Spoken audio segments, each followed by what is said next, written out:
Really honored to have you all share a little bit of your Friday night with me. And I'm kind of, as I said to somebody else, I'm gobsmacked by the response from this wonderful town that we have with so many creative people.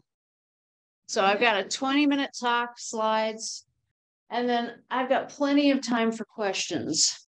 Anyway, without further ado, we'll get started. My name is Fabienne Peter Contess. I am a textile artist. I want to recognize that the JAC exists and undergoes operations on the unceded territories of the Akwán on Tlingit Ani, also known as Juneau. The people of the Tlingit peoples have been stewards of this land since time immemorial, and we are grateful for that stewardship and care.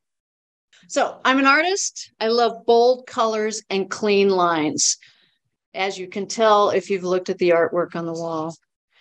I'm also obsessed with king salmon fishing. So coming up, I will spend no time in my studio and a lot of time on the water. I absolutely love to hike and backpack, be outdoors with Amy, my wife, who's in the back. And I'm an avid golfer, believe it or not. Weird game. I'm the daughter of a German-born mother and a Swiss father who immigrated to the United States in 1956.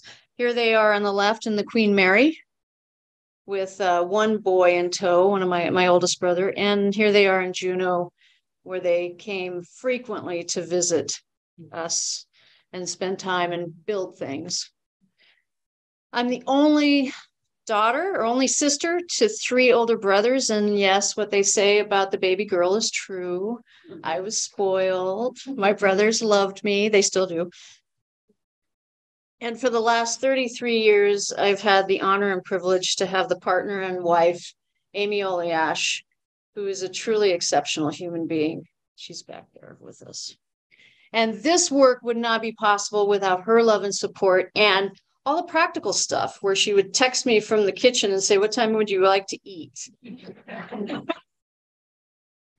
Dinner would appear and all the chores were done. So I'm a left brain perfectionist who loves spreadsheets. That's the father's side. My father is an engineer who still, tries to noodle out things at 98 years old. And I'm a right-brained empath who loves meaningful conversation. And that is really true to my mother, who was the glue of our family.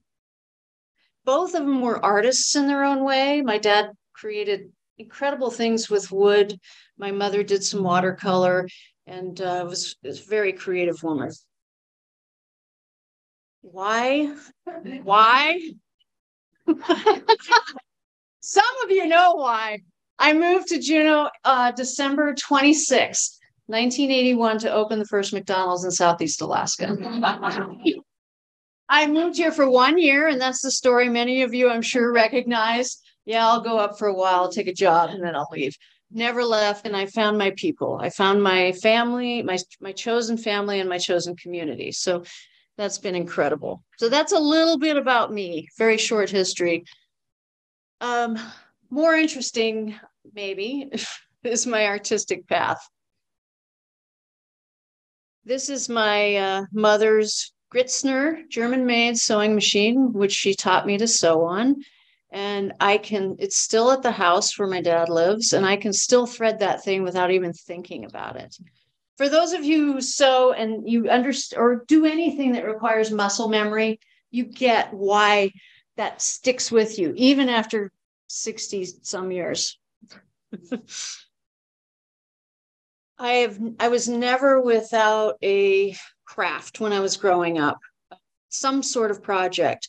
I love to draw. I love to doodle. I was doing a lot of embroidery when I was a kid, always something. Some of my doodles have ended up in that piece. My notes in meetings, and to this day, whenever I have a meeting, I'm always doodling in the margins. It's a very good creative outlet for me. So this horrific quilt was my very first quilt at 17. It's called Bowtie Bears. And I look at those fabrics and I think, oh, for the love of something, what was I thinking? But that's what my mother had in her stash. That's what was there at the house. And you didn't buy stuff if you had it there. So I made this Bowtie Bears quilt and I still have it. And I was going to bring it today, but it got left in my studio. So no loss. I much prefer the bear on the right anyway. So I made a lot of traditional bed quilts through, many years. And in 2005, I took a workshop in Anchorage from a woman named Larkin Van Horn. And she was an artist that did a lot of beading, or she actually still works, does a lot of beading on fabric. And it opened my mind to the possibility of not only of what you could do with textiles, but she was instrumental in teaching me and letting me know that I could be an artist. And I created this little piece called Silk Dreams, which was a very small old scarf. It was, toss off. And, it's nothing special to look at, but to me, it is an instrumental transitional piece where I really changed how I thought about myself and my work. I started creating my own designs and working with repurposed silk that I purchased at thrift shops mostly. I did buy some, but that was really a transition for me. These are some pieces that I worked on in the early 2000s, also out of silk, a lot of stitching, some beading. I tried some dyeing some silk, which was, it's a different animal altogether. Then I worked on a series called the Micro Series, which these are about 12-inch pieces. And these have been shown at quilt shows in June many years ago. But it was what I imagined you would see through a microscope. Very fun, very playful, colorful, as you can tell, always color in my life, except for those Bowtie Bears. And then I started dyeing my own fabric. And this was about 2012. I don't even remember why, but I started using dye in 3 different ways. I started doing basic dyeing, and now I use dye in 3 different ways, and I'll talk about that. This first way is to use a Procyon dye, and it's called low water immersion. So you use a small amount of water, the dye, and you scrunch up the fabric into a baggie or a container, and you let it sit. And you don't agitate it much. And what you get is this modeling, the irregularities in these fabrics. And I like that. I like the randomness. And you can see in the glacier pieces, these are the exact fabrics that I used in these glacier pieces. It just creates a lot more interest in my mind than solid fabrics. Here's a couple of color runs, gradations that I use in various pieces. Some of them are in this Three Graces and probably in Southeast Rainforest back there, probably everywhere, probably a lot in there. So the second way I use Procyon MX dyes is doing ice dyeing or snow dyeing. And this is a fun process. So you take a piece of fabric and you scrunch it up and it's soaked in soda ash, and you lay it on a rack and you pile ice or snow on it. And then you take your powder dyes and you sprinkle it on and you walk away. And as the ice or snow melts, the dye hits the fabric at different spots, at different times, and different intensities. So you have no idea what you're going to get. And that to me is the excitement about it, because it's a surprise. You get these amazing designs and amazing colors that can be used. You can cut sections out and use them in your pieces, use them in your work, or you can use them as a whole cloth quilt.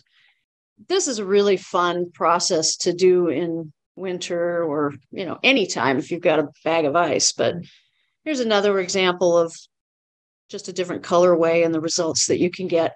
I've got 3 or 4 pieces on the end of the table that are ice dyed, and you can pull them open them up and take a look. They're really diverse.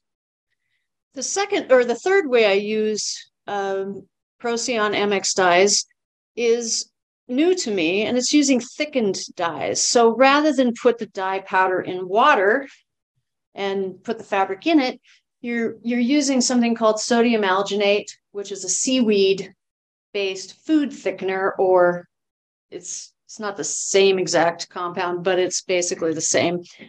And it thickens the dyes, so you can use it for screen printing. You can use it for stenciling. Thank you. You can use it for rubbing. You can put something underneath. You can rub over it, and then you can use it for scraping. And you can just scrape the paint or the dye, the thickened dye, over the fabric. It is a big, fun mess, and you never know what you're going to get. The stencils or the screen prints, you can make your own, you can buy them. And I've been really enamored with this process for probably about 6 months. So you'll probably see more of these pieces in my work in the next few years. This is, again, on the left, we've got some scraping. I just took paint and scraped it on top of this moist fabric. Or the other one on the right is a rubbing where I put something underneath it and I used a brayer to rub paint on it. So anyway, there's a few pieces of some screen printed thickened dyes in 3 graces. You can take a look. There's purple in there when the lights go on if you want to see it. Again, probably see more in my future work. So I work right now in 2 different styles, and I'll talk a little bit about improv. At least half of the work, probably more, is improv. And how I work is I start with a color palette. So 3 graces, this is just the one that's closest to me, and I keep looking at it, was started with a color palette of various greens and purples and yellows. Okay. I start sewing pieces together in random shapes. And as I add to them, they become some kind of element of some sort. Maybe they're a long, skinny thing. Maybe they're a circular or an oval. Maybe they're the eye-looking things, which is hard not to make an eye. Let me tell you, I keep making these eyes. And I throw them up on the design wall, and I start moving things around. And what emerges is a design that I like. And then I have to figure out, well, how do I piece those things? What are the construction? How do I construct this? How do I put them together? Because these are not squares. These are not rectangles. The only improv piece in here that is rectangular is the one in the back, which is portals. And that was pretty easy to figure out how to put together. They're rectangles. Not hard. Putting together curves, having curves lay flat after you're done. Those of you who sew, you understand that, whether you sew garments or whatever, having curves lay flat is a difficult thing. So the thing about improv is it's very exciting, but at times it's exhausting because I spend so much time staring at the wall going, is that a good design? How am I going to put that together? I'm going to go have some coffee. So sometimes it takes a long time to figure that out. Other times, and I wrote this on one of my posters, the piece in the back called Brimming was a piece that emerged right after my mother had died. And I needed to put my hands on fabric. So I just started creating. And that thing came together in a matter of days, which, if whether you believe it or not, maybe there was some divine intervention there. But that piece is pretty special to me. These are rejects pieces from both the 3 graces and the Chroma Chameleon, the yellow piece. These pieces sit in my box, and sometimes I'll pull them out and go, what can I do with this? And then I go, no, nothing. Or maybe they'll show up some other day. It's just they didn't work for me at the time. This is a piece, also an improv piece, and I tried to show the progression top left is, I started with a couple elements, pieced them together. In the middle section, photo, I didn't like how that weird fin looked, so I changed the fin and I wanted some continuity with the flow. Then in the third one, I added a whole bunch more elements, lines, and then in the end, I ended up with the piece on the right.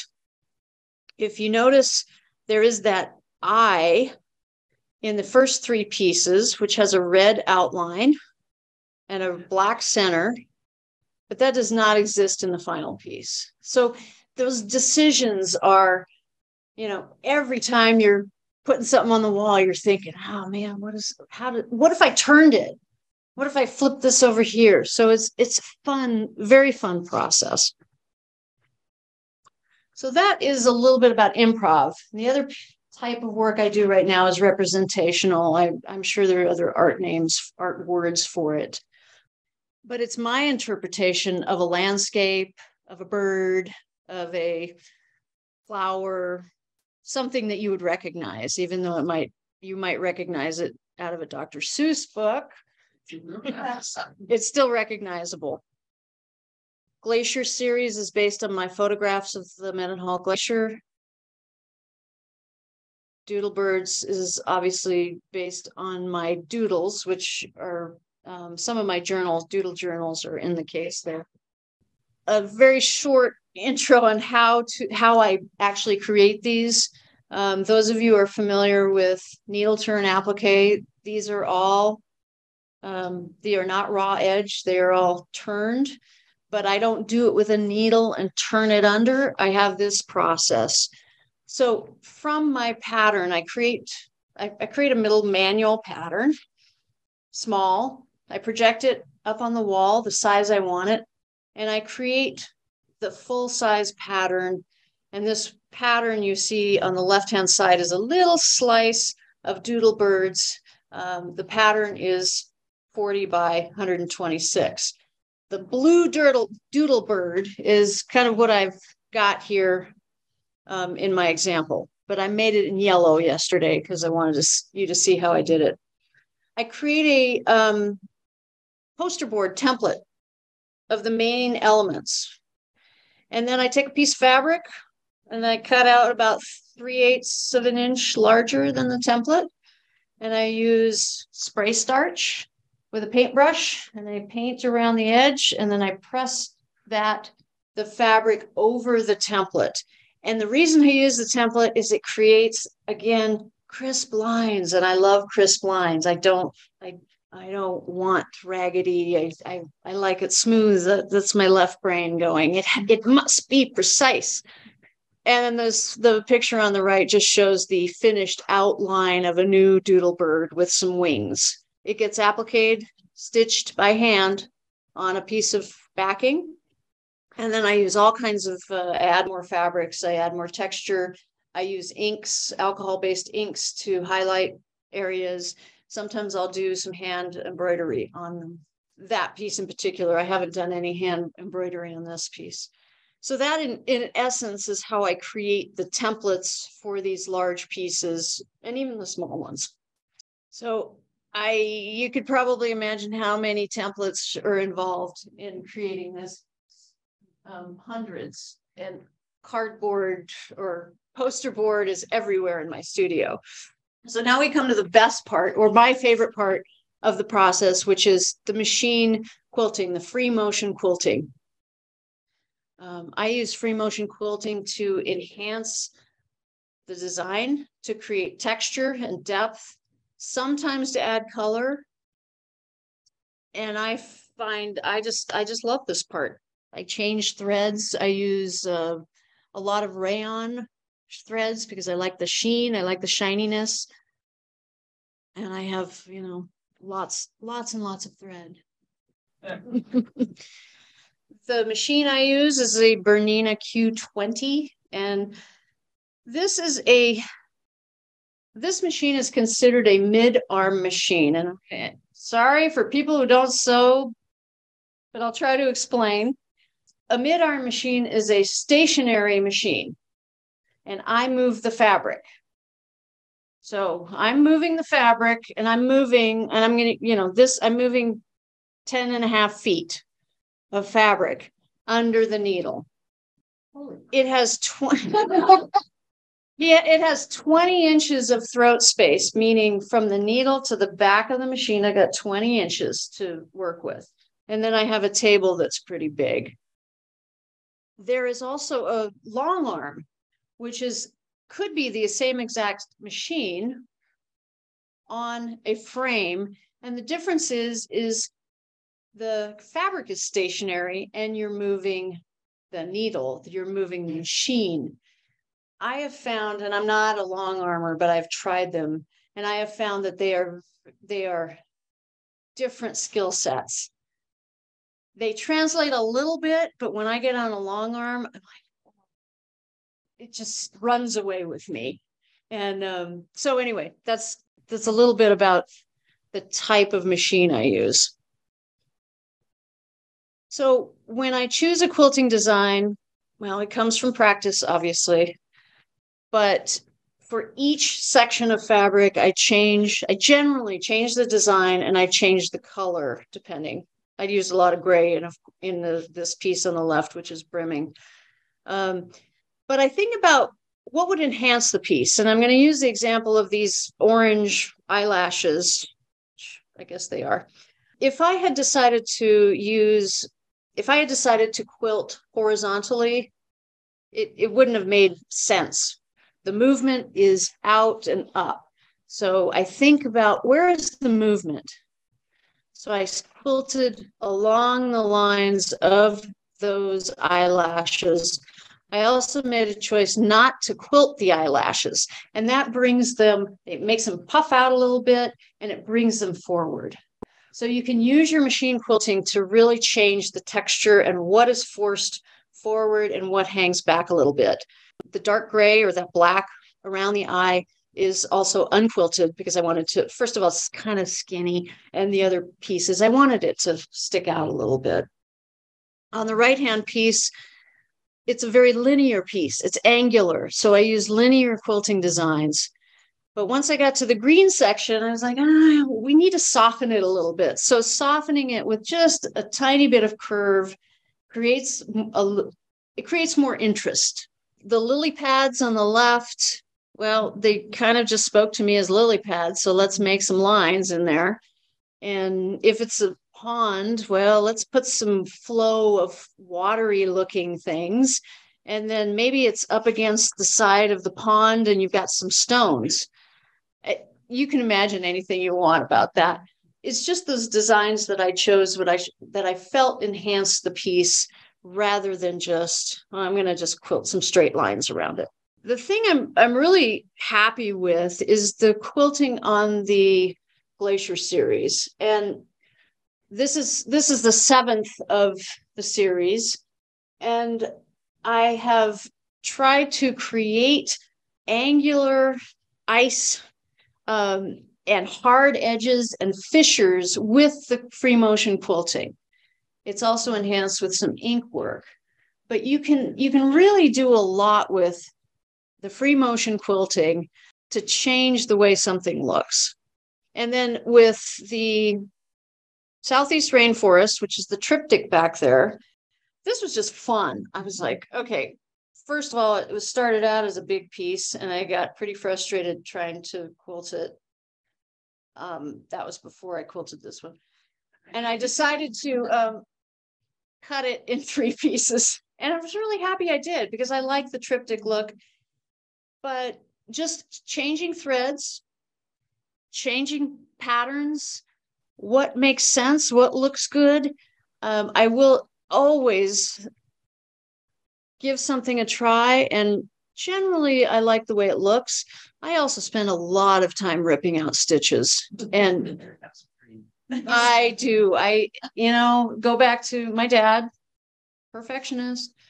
If I don't like it, I'm going to rip it out. It is hard. And she's a long armor. She knows. The one thing I did in that piece is if there was a piece of fabric that continued across two sections. The quilting is the same in each of those. I wanted the continuity so that your eye follows not just the color of the fabric, but the pattern of the quilting. Here's a photograph of my Bernina Q20. It has a 20-inch throat, and I can manipulate a pretty large piece under this throat.